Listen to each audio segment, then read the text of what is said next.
Sa panahon natin ngayon, madalas nating naririnig ang salitang law of attraction. Ano nga ba ito? Meron bang sinasabi yung Biblia patungkol dito?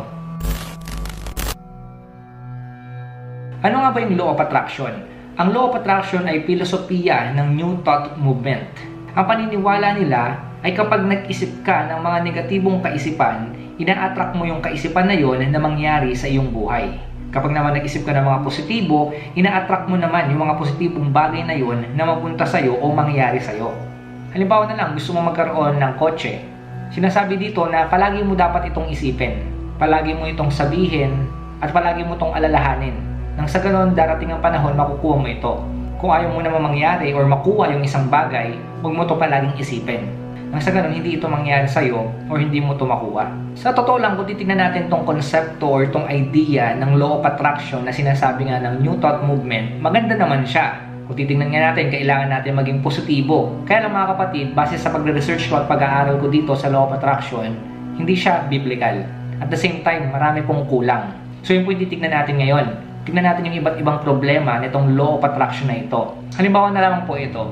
Itong law of attraction po kasi, nanggaling po ito sa isang movement. Yun nga po yung sinabi ko po, New Thought Movement. So hindi po siya nanggaling mismo sa Biblia. Wala pong sinasabi yung Biblia patungkol po sa konsepto nitong law of attraction. So ibig sabihin po, itong law of attraction, ginawa lang po ito ng tao. Ang New Thought Movement po kasi, nabuo ito sa Amerika noong early 19th century. Malaki ang impluensya ng ancient Greek, Roman, Egyptian, Muslim, Hindu, at Buddhist sa wisdom at filosofiya ng New Thought Movement. Naniniwala ang New Thought sa infinite intelligence. Kaya masasabi natin na itong grupo na ito na New Thought Movement ay may pagka-pantheism. Ang paniniwala kasi ng pantheism, sinasabi nila na lahat-lahat ng nasa mundo at kalawakan na ito ay Diyos.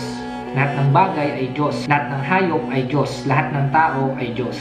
In short, lahat ng nakikita natin sa paligid natin, lahat yon ay Diyos. Since naniniwala nga sila na ang lahat ng bagay, lahat ng tao at lahat ng hayop ay Diyos, sinasabi nila na the more na mas naiintindihan mo yung Diyos at kung paano siya gumawa, mas malaki yung chance na ma-attract mo siya at mapunta siya sa'yo. Dahil sinasabi nila na yung bagay na yon na gusto mong makuha, yun ay Diyos.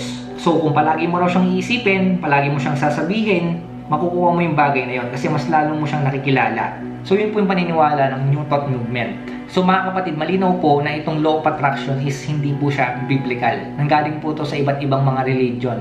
Maaring tayo, ginagamit natin yung law of attraction pero hindi natin alam yung background nito. So ito po ngayon, nalaman nyo na yung background ng law of attraction, hindi po siya biblical. Actually, sa pantheism po nagmula yung bagay na ito. Ang paniniwala po nila na lahat ay Diyos. Which is taliwas po sa sinasabi ng Bible na yung Diyos po natin, iisa lamang po. Hindi po siya marami at hindi siya lahat ng nasa paligid po natin. At ang nakita ko pa po mga kapatid na problema dito sa law of attraction, bukod po dun sa background na nakita natin, nakita ko rin po mga kapatid na itong law of attraction, nakafocus po ito sa mga material na bagay at sa pera. Sa totoo lang po mga kapatid, wala namang pong masama sa pera at wala rin masamang magpayaman or yumaman. Pero kung mali na yung paghawak mo sa pera, mali na yung pagtingin mo sa pera, mas nakafocus ka na sa pera kaysa sa Diyos, doon na po nagiging masama yun. At higit sa lahat, pag minahal mo na yung pera, higit sa Diyos. Alam naman po natin, ang sabi nga po dito sa 1 Timothy chapter 6 verse 10, sapagkat ang pag-ibig sa salapi ay ugat ng lahat ng kasamaan. Dahil sa paghahangad na yumaman, may mga taong nalalayo sa pananampalataya at nasasadlak sa maraming kapighatian. So doon po nagiging masama yung pera. Kasi pwede kanyang ilayo sa ating Diyos. At the same time, yan po ay maging ugat upang maging masama kang tao. May danger po kasi mga kapatid sa pera. Kapag hindi mo ito nahawakan ng tama, kapag masyado ka nag-focus dito, at higit sa lahat, minahal mo na ito kaysa sa Diyos, pwede kang mapahamak dyan kapatid.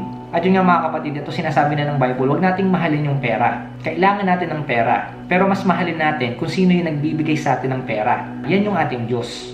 So mga kapatid, dapat mag-focus tayo sa kung sino yung nagbibigay or sino yung nagpo-provide. Yung law of attraction po kasi, nakapokus ka sa pera lang sa material na bagay na gusto mong makuha. Nawawala na yung Diyos doon. Kaya masasabi natin na ito yung isang problema ng law of attraction. Nawawala na yung Diyos sa eksena.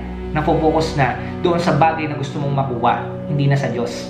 Ulitin ko po, walang masamang maging mayaman. Walang masamang mangarap. Walang masama sa pera. Pero yan po mga bagay po na yan, secondary lang. Dapat i-focus po natin yung sarili natin sa Diyos. At bukod po dyan, yung pangatlong problema na nakita ko dito sa law of attraction, yun nga po, kulang po siya. Hindi po sapat yung law of attraction lang. Kasi mga kapatid, kung titingnan yung mabuti, okay, sige, maganda, law of attraction, positivity, puro positibo yung mga iniisip natin. Gusto nating makamit yung bagay na ito, isipin natin siya palagi, maging positibo lang tayo na maaabot natin tong bagay na ito. Pero mga kapatid, hindi po natatapos doon. Dapat kumikilos ka rin. Dapat meron ka rin ginagawa para makamit mo or makuha mo yung gusto mong makuha na yon. Para makamit mo yung pangarap mo. Yung po yung nakita ko pong kulang sa law of attraction. Kapatid, kung wala ka rin gagawin, hindi mo rin naman makukuha yon. Hindi mo rin naman makakamit yung bagay na yon. Kung puro isip ka lang ng isip sa bagay na yon. Kahit i-attract mo ng i-attract yan sa isipan mo, kung wala ka naman gagawin at tamad ka pa rin, hindi mo rin makukuha yan. Kung gusto mo makuha yung isang bagay, kailangan paghirapan mo. Hindi lang isipin mo lang siya ng isipin. At sabihin mo ng sabihin na makukuha ko yung bagay na ito or makakamit ko yung pangarap ko. Dapat, gumagawa ka, kumikilos ka. Yung mga nakikita nyo mga successful ngayon, na mga napapanood nyo, mga nababalitaan nyo, mga kapatid, dumaan sa paghihirap yan.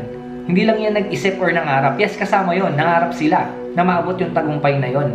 Kapatid, kumilos po sila. Nahirapan din po sila. Napagod din po sila. Napuyat sila. Umiyak sila. Na-stress sila. Nasugatan sila. Nagka-problema sila. So dumaan po sila sa matitinding mga suliranin. Kaya sila nandyan ngayon sa kalagayan nila, hindi dahil inisip lang nila. Ginawa nila kung ano yung nasa isip nila. Kung iisipin lang natin palagi yung bagay na yan, hanggang pangarap lang tayo. Dapat kumilos ka, dapat gumawa ka rin. Nang sa ganon, makamit mo yung bagay na yon. Makuha mo yung bagay na gusto mo. So dapat yung pangarap mo ngayon, yung mga iniisip mo ngayon, dapat yun yung mag-motivate sa'yo. Na magsumikap at huwag sumuko sa mga pangarap mo. Sa mga gusto mong makamit at marating sa buhay. At bukod nga po dyan sa dapat sasamahan mo siya ng gawa, dapat tignan mo rin, kalooban ba to ng Diyos sa'yo? Pangarap din ba ng Diyos yung mga pangarap mo? Yung mga gusto mong makuha, yung mga gusto mong makamit, gusto rin ba yan ng Diyos para sa'yo? Kasi mga kapatid, ang nangyayari, ito yung nakita kong problemang pang-apat. Sa law of attraction, nakafocus tayo sa gusto lang natin, hindi sa gusto ng Diyos. Which is mali. Dapat dun tayo sa kalooban ng Diyos, hindi sa kalooban natin. Dun tayo nagtitiwala sa gusto ng Diyos, hindi sa gusto natin. Kasi mga kapatid, maaaring gusto mo nga yan, maganda sa paningin mo, maganda para sa'yo, pero tanongin mo muna sarili mo, gusto ba yan ng Diyos para sa'yo? Kalooban ba yan ng Diyos para sa'yo? Baka kasi mapahama ka pag nakuha mo yung bagay na yon. Kasi gusto mo lang at hindi gusto ng Diyos. Kung gugustuhin mo yung isang bagay, kung gusto mong makamit yung isang bagay na yon o magkaroon ng bagay na yon, tanongin mo muna yung Diyos, Lord, kalooban mo ba to para sa akin? Kung hindi, let your will be done. Dapat konektado yung dream mo dun sa dream ng Panginoon para sa'yo. Minsan kasi pwedeng gamitin ni Satan yung mga bagay na yan na magaganda sa paningin, pero hindi mo alam yung pala yung magpapahamak sa'yo. Kaya mga kapatid, kailangan tanongin mo muna si Lord. Tanongin mo kung kalooban niya yon para sa'yo. Mahalaga dito na dapat sumusunod ka sa kalooban ng Diyos, lalo sa mga pangarap mo sa buhay. Kung maganda yung pangarap mo para sa sarili mo, tandaan mo, mas maganda yung pangarap ng Diyos para sa'yo. Kung maganda yung plano mo para sa pamilya mo, mas maganda yung plano ng Diyos para sa pamilya mo. Ang gusto ko lang iparating sa'yo dito, kapatid, magtiwala ka lang sa Diyos natin. Sumunod ka sa kalooban ng Diyos at huwag sa sarili mo. Dahil mas magiging maganda ang lahat kapag sumunod ka sa kalooban niya. Ngayon kapatid, kapag sumunod ka sa kalooban ng Diyos, isa lang ang malinaw, pagpapalain ka niya. Yun po yung katotohanan. Hindi po law of attraction. Ang sabi nga sa Deuteronomy chapter 28 verse 2, mapapasa inyo ang lahat ng mga pagpapalang ito kung susundin ninyo ang Diyos ninyong si Yahweh. So gusto ko po dito yung English version ng binasa natin. Ito po, sabi ulit dito sa Deuteronomy chapter 28 verse 2, and all these blessings shall come upon you and overtake you if you obey the voice of the Lord your God. So ang ganda po ng sinabi dito sa verse na ito kapag sumunod ka sa Diyos, pagpapalain ka niya. At yung maganda dito, sabi niya, mag-o-overtake sa'yo yung blessing. Ibig sabihin, hindi ka lang pala basta hahabulin ng blessing kapag sumunod ka sa Diyos. Mag-o-overtake pa siya sa'yo. So ibig sabihin lang po niyan, sa binasa po natin, kung susunod ka sa Diyos, sa ayaw mo at sa hindi, pagpapalain ka niya. Actually, mahirap sumunod. Hindi ko naman sinasabing madaling sumunod sa ating Diyos. Mahirap yan kapatid, hindi siya ganun kadali. Pero proven na For me personally, kung susunod ka talaga sa Diyos, pagpapalain at pagpapalain ka niya. Maniwala ka, totoo po yun. Hindi po nagsisinungaling yung Bible. Kung sa law of attraction, ina-attract mo yung blessing na magpunta sa buhay mo. Pero dito sa sinasabi ng Diyos, yung blessing, o-overtaken ka pa niya.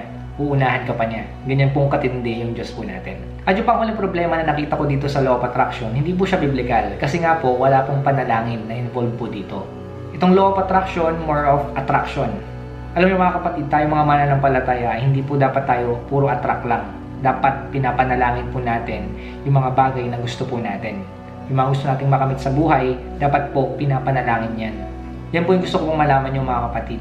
Napakahalaga po ng panalangin sa ating mga buhay.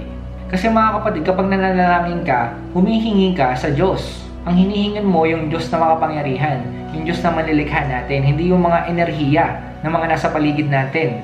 Na sinasabi nga ng law of attraction, kailangan ma-attract natin sila. Mga kapatid, bilang mga mananampalataya at mga Kristiyano, dapat panalangin ang gawin natin. Dapat ipag-pray natin yung mga bagay po na yan. Kasi ang magbibigay lahat ng mga pangangailangan mo at lahat ng gusto mo sa buhay, ang Diyos lang naman yung makakapagbigay niyan eh. So sa Kanya ka lang lumapit, hindi sa kung ano. Ang maganda kasi sa Diyos, hindi lang mga material na bagay yung ibibigay niya sa'yo kapag lumapit ka sa Kanya. Marami siyang mga pwedeng ibigay sa'yo, ipagkaloob sa'yo. So kung may gusto kang makuha, yung mga pangangailangan ka, tumakbo ka agad sa Diyos. Manalangin ka agad sa Diyos. Huwag kang umasa sa law of attraction. Huwag kang umasa sa swerte. Umasa ka sa nag-iisa nating Diyos. Dahil kapag humingi ka sa Kanya, kapag lumapit ka sa Kanya, ayon sa Kanyang kalooban, ibibigay niya yan sa'yo. Ang sabi nga dito sa Matthew chapter 21 verse 22, ano mang hingin ninyo sa panalangin ay tatanggapin ninyo kung naniniwala kayo.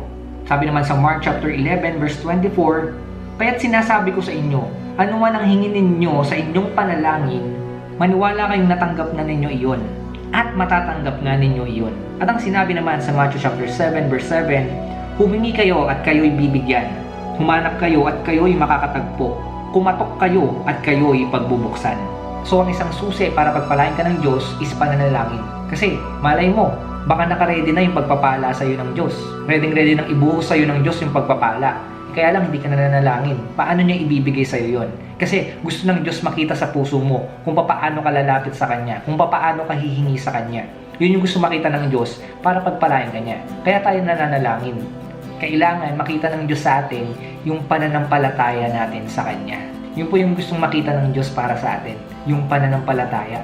Dahil kapag nakita ng Diyos sa iyo yan, sa puso mo na nananampalataya ka at naniniwala ka sa Kanya, na meron siyang kayang gawin at ibibigay niya sa iyo yung mga pangangailangan mo at yung mga gusto mo sa buhay, matutuwa siya sa iyo.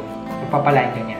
Ang sabi nga sa Hebrews chapter 11 verse 6, hindi maaaring kalugdan ng Diyos ang walang pananampalataya sa Kanya. Sapagkat ang sino mang lumalapit sa Diyos ay dapat sumasampalatayang may Diyos at siya ang nagbibigay ng gantimpala sa mga humahanap sa Kanya. So mga kapatid, ito yung sinasabi ko po sa inyo na law of faith. Hindi na po siya law of attraction. Bilang mga mananampalataya, dapat dito po tayo nakafocus sa faith, hindi sa attraction. Kasi ang maganda dito, pag nananampalataya ka sa ating Diyos, walang imposible sa Kanya. Lahat posible. At dito sa faith na ito na sinasabi ng Diyos na kailangan makita niya sa atin, kapag nakita niya yon na meron kang pananampalataya sa Kanya, walang limit yung pagpapala niya para sa iyo. Kasi sa law of attraction, nakafocus lang yan sa wealth and money. Pero dito sa Diyos, kapag pinakita mo yung faith mo sa Kanya, hindi lang wealth and money yung ibibigay sa iyo ng Diyos. Lahat ng klase ng pagpapala, spiritually, physically, financially, emotionally, lahat yan pagkakaloob sa iyo ng Diyos. Hindi lang nakafocus sa isang bagay. Maaaring sa atin imposible mangyari yung isang bagay. Pero dito, pag nanampalataya ka sa Diyos, walang imposible. Ngayon kapatid, kung ikaw ay nanonood ngayon at naniniwala ka sa law of attraction, nirerespeto ko yung paniniwala mo. Kaya ako lang ginawa itong video na ito para sabihin sa inyo na meron pang mas maganda sa law of attraction. At yun yung sinasabi ng ating Biblia. Gusto ko lang makita nyo po mga kapatid na dapat sa Diyos lamang po tayo magtitiwala. So yun po mga kapatid, nawa nga po meron kayong natutunan sa video na ito. Magkita-kita po tayo sa susunod na video. Salamat po sa inyong panonood. Pagpalain po kayo ng Diyos at mag-iingat po kayo palagi.